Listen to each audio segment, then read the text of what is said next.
Bonjour, un regard en arrière. Voici la manne du jour. Genèse 19, 26.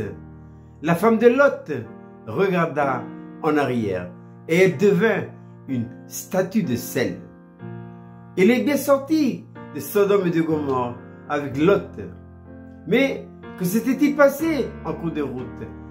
Un simple regard en arrière. Ça veut dire quoi? Elle a regretté tout ce qu'elle a laissé à Sodome et à Gomorrhe.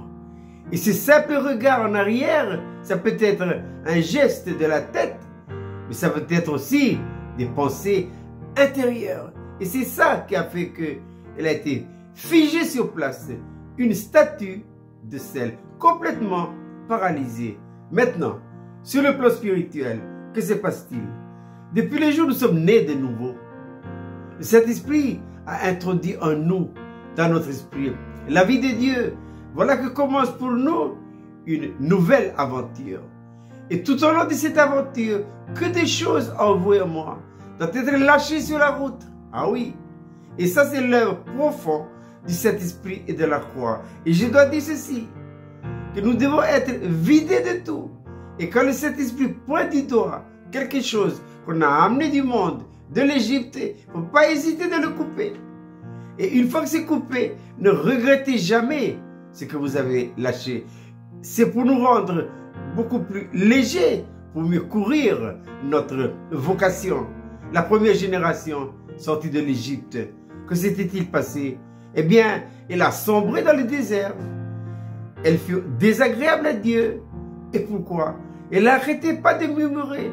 Dieu permet des situations, des difficultés dans la vie, afin que nous découvrions en nous les éléments négatifs qui empêchent notre progression. Mais c'est le but des situations, des épreuves que nous rencontrons dans la vie. Dieu permet ce qui est négatif afin que nous la coupions pour que ça devienne positif. Le négatif sort et le positif vient. C'est pourquoi je dis souvent que le Saint-Esprit et la croix travaillent de pair. C'est le Saint-Esprit qui ouvre des voies royales à la vie royale. Pensez à l'histoire de l'apôtre Paul. Bien qu'étant âgé déjà, ayant reçu une sorte de révélation incroyable, qu'est-ce qu'il dit dans sa lettre aux Philippiens? Frère, je ne pense pas l'avoir saisi, mais j'ai fait une chose. Oubliant ce qui est en arrière et me portant vers ce qui est en avant, je cours vers le but. Mes chers frères et sœurs, si vous avez coupé, ne revenez jamais.